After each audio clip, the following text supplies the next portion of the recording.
Hey, drone nerds, it's Matt. I'm doing a partner interview today with Bobby, the CEO and co-founder of SkyeBrowse. Bobby, how are you today? I'm doing great. What's going on, Matt? This is a great opportunity to sit down and talk with you. Let's get right into it. So, give me a little background about yourself and about SkyeBrowse. Yeah, so SkyeBrowse started about 7 years ago when I was a researcher and student at Rutgers University. I was doing research on video-based 3D model reconstruction, which is basically turning videos into 3D models. There was no real-world application at all with it. It was just pure code, pure research. So I wrote the patent, the code, and the research paper for it. And then I was going to work at a tech company, but I ended up getting into a motorcycle accident going about 60 miles an hour, low side of my bike, tumbled about 100 feet and ended up with a hole in my foot, had to go to hospital. And a few hours later, I called up my friend to pick up the bike because he had a truck. And he goes on scene and still gives me a call back and says, "Oh, there's still police departments there doing accident investigation on the scene." And this was like a few hours later. So I thought, oh, that's really inefficient. What if we put this technology on drones and made 3D models of car crashes? So we started off doing exactly that, and right now, quite a few years later, we're in over 1,000 police departments that use SkyeBrowse for accident investigation, as well as for crime scene investigation, tactical pre-plans, as well as tactical operations. It's really expanded out to a lot more, all just because it's really easy to use. You just upload a video into our system and you get a 3D model back in just a few minutes. Yeah, that's amazing. So, today we'll focus on your SkyeBrow app, and you guys also offer like a cloud processing, right? Yes, that's correct. And tell me a little bit about that. What's the process, and who is it geared towards? Yeah, so SkyeBrowse started off primarily for law enforcement, public safety, where we did a lot of security audits and whatnot on our system. So we've been audited since 2020, about once a year, by Chesterfield County, by the U.S. Army, by all sorts of various local, state, and federal agencies. And we are CJIS compliant. We maintain chain of custody. Our cloud clusters are based in Northern Virginia, which is the same exact cloud cluster for AWS as the US Air Force and Raytheon. So very secure cloud. And we got asked a lot about, cloud security and whatnot in the early days. Less so now that there's various state, federal, and local agencies using SkyeBrowse throughout the country and every single state. That's really cool. So, what were some of the main problems that got you interested into starting SkyeBrowse, and how does SkyeBrowse solve those issues? Well, one of the things I noticed more after getting into my motorcycle accident is car crashes. Usually it slows down traffic, everyone looks and like, oh, neat. And then it slows down traffic and you drive on, move on with your day. So when I saw that more and more, I kind of looked at it from a different perspective, thinking, wow, what about the police officers doing accident investigation, the firefighters having to, rescue the folks involved in the accident and whatnot. And then we just realized that this is really inefficient. Police departments are lugging around laser scanners for a few hours. It's shutting down roadways, causing traffic.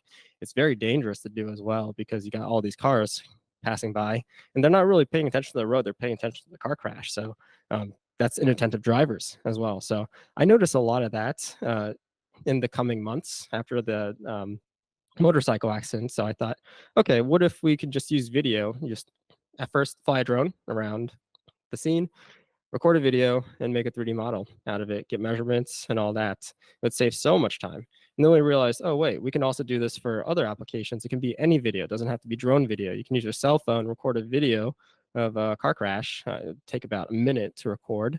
Just walk a circle around the accident site and then upload into our system. It'll take a minute to process and you get a 3D model back that's way better and faster than all these laser scanners. So you don't need all this training, which takes days, if not weeks, to do all the training for laser scanners. You got to lug them around, which will take hours. Now this is done in minutes. So that was the initial problem that we're looking to solve, and then I think we've got a really good solution for it. Yeah, I would say so. I mean, the delivery of the data, I mean, in a first responder capacity, it really makes a huge difference and can save lives. When you think about mapping, and, the typical workflow for mapping would be, taking over 100, maybe 1,000 pictures of the area. You put those into a third-party application that takes up to maybe even a day to process. And talk to me about, how big that difference is from not having to do your typical photogrammetry stuff, and you can just turn stuff over so fast.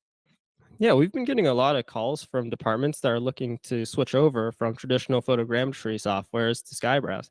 And a lot of it's just based off the simplicity of the app itself. You don't have to set any sort of flight programs, flight paths, camera parameters, or anything, processing parameters. It's literally just drag and drop it into our system, and you get a 3D model back. You get an email back in a few minutes with a 3D model. And part of the magic of how good our 3D models is because we use every single frame of the video to turn it into a 3D model. So we have so much more data than traditional photogrammetry. So with photogrammetry, you have hundreds, if not thousands, of pictures. Well, with videogrammetry, we're using every single frame of the video. That's tens of thousands, if not hundreds of thousands of frames. And we're able to optimize our algorithms to make really fast 3D models so that you don't need to set all the camera settings. You don't need to set all the capture settings or the flight paths. You can just record, you can even take video from the past and upload it into our system and make a 3D model out of it.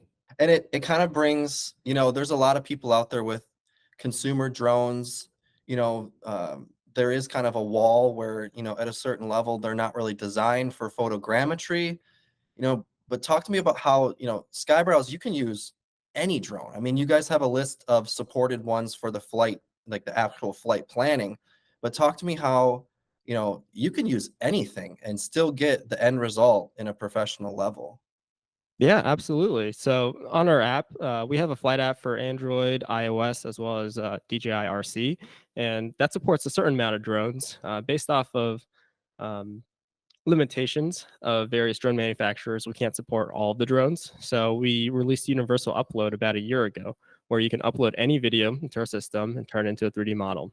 Especially if you're flying like a DJI or Autel or other drones that have subtitle files, you can enable the subtitle files that contains the telemetry data, the GPS data of the drone itself, and you can upload that as well. So then you can get nice geo-reference 3D models, 2D maps, sketch drawings, all of our outputs based off of that. So the goal is really just make it as universally acceptable as possible. You can use any video and get a good 3D model. And also, one thing to mention is a lot of the drone manufacturers are starting to advertise mechanical shutter, global shutter instead of the rolling shutter. But that doesn't matter for video because we're using every single frame of the video. We have so much data that there's not distortion in the 3D models based off the videos that you upload. So even if you had a DJI Mini 3 or Mini 4 or one of the toy consumer drones, you can still use that and make 3D models. Our SkyeBrowse flight app doesn't support that drone, but you can still manually fly it using the DJI Fly app or do a autonomous flight plan using other apps, and then upload that video into SkyeBrowse and still get really, really nice 3D models. Yeah, and really quick too. I mean, I know I saw you can, since it's cloud-based, you can kind of operate it off of an iPad. You don't necessarily need this big, chunky, high, value gaming PC to process everything. It's all cloud-based. And how do you get that deliverable to, whoever wants to see the data? Yeah, one thing we noticed with the industry as a whole, is I think it started off with laser scanners, is that there's all these proprietary file formats, proprietary softwares that you need to open up the file formats. Like on the public safety side, you got like Map 360, Zone as well, where you gotta use those proprietary files, upload them in, and then do all your measurements and whatnot in them.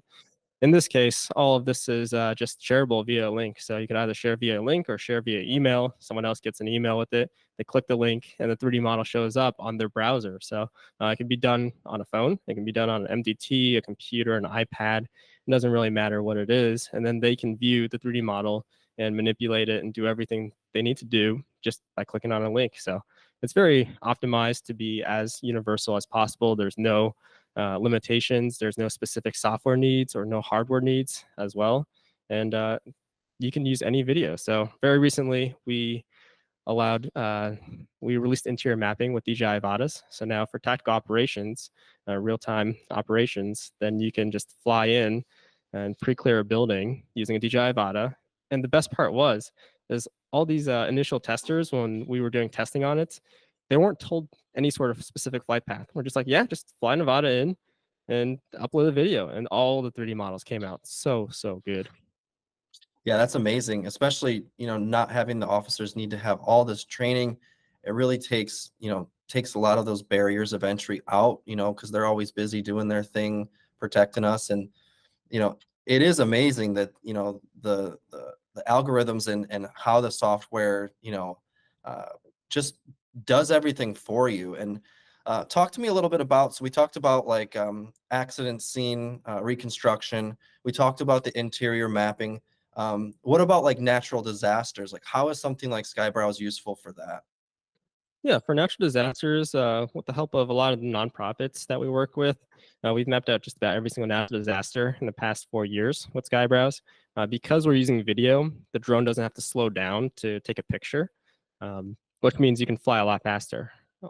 On the SkyeBrowse flight app, it's actually programmed to fly at max autonomous speed, which is 34 miles an hour when you're at a certain altitude. So the drone will be zipping and it'll record a lot of area. So you can map out 50 acres in just a 5-minute drone flight. So up to about 300 acres per drone flight. So for reference, that's probably like 3 or 4 battery swaps if you were to use photogrammetry software, another flight planning that requires to take pictures, because the drone needs to go from point A to point B, stop, take a picture, or slow down, take a picture. Whereas in this case, because we're collecting every single frame of the video, the drone is just whizzing back and forth. That's amazing. So you really get to maximize the amount of data capture, even with, a few batteries. I mean, that's amazing. What would you say kind of puts SkyeBrowse above your competition? Like what makes you guys unique? Yeah, it's got to be the simplicity. Like it's also free as well, so you can download the SkyeBrowse app, or you can make an account on SkyeBrowse.com and just start uploading videos. It's free. You just don't get access to the measurements unless you subscribe or unlock the model by paying individually for the model. But anyone can use it. That's how we were able to grow so quickly to 40,000 end users and subscribers, because you can just make an account and just start making 3D models. There's no barrier to entry. It's just really that easy. There's not even that many tutorials online. There's like one button on the login page. It's just upload video, and that's it. Yeah, simplicity is, sometimes less is more. And getting all the different, not just the photos, but all the data file that goes with it, you know, um, it just makes it so much easier. So how can users get the most out of SkyeBrowse? Do you have any tips or anything like that?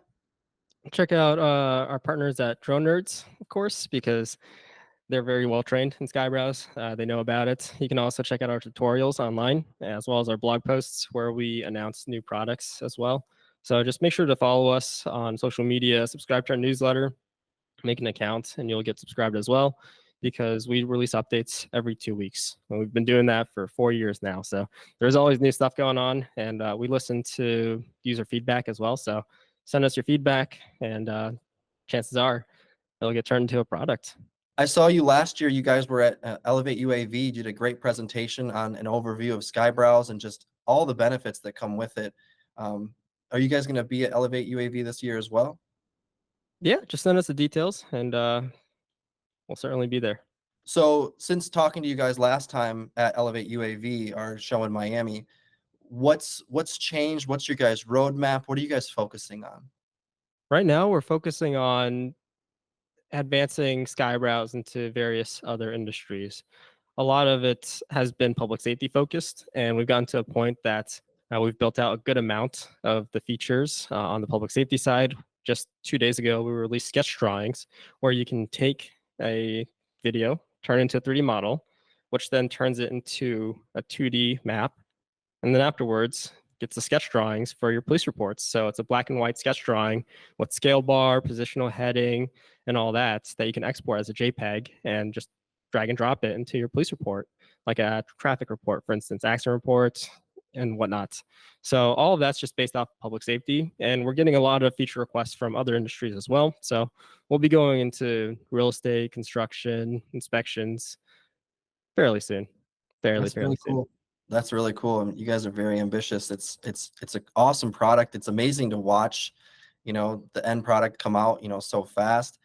With the advancements of AI, I feel like the industry is just in a super catalyst right now. You know, give me your opinion. Where do you see this industry going? Yeah, we're seeing a lot of DFR programs start up. A lot of departments that we're talking to are setting up drones as the first responder programs. A lot of it's been because in Southern California, some agencies were setting it up, and now all the agencies around them are tasked by admin to to set up their own DFR programs. And we're seeing it expand throughout the US as well. Like even in Texas, where I'm based out of, like a department 15 minutes away from me is getting 4 DJI docks just to set up their initial DFR program. And this is on Class B airspace as well. So it exists out there. Like one of our early customers, Elizabeth Police Department, Louis Figueredo runs one of the largest DFR programs in the United States, where he does, I think, thousands of flights every single year with DFR. And just seeing this expand throughout all the public safety agencies in the US, I mean, that's going to save a lot of lives. It's going to save a lot of time. It's going to save a lot of money. My last question is always the most fun. So, what do you love about drone nerds? I love the expertise. Like you do everything. It's great. You get, but like you're broad, but also specific. You're able to serve multiple industries, but also at the same time have industry experts for every single industry vertical that you go into. And that's great because you're able to not be a big box manufacturer in the sense that you're just pushing out bulk product, but you're also having the specialists within to help out with the end users. Very cool. Well, thank you so much for sitting down with me, Bobby. I really value your time. Thank you. Thank you. Thanks, Matt. Appreciate you. All right. Take care.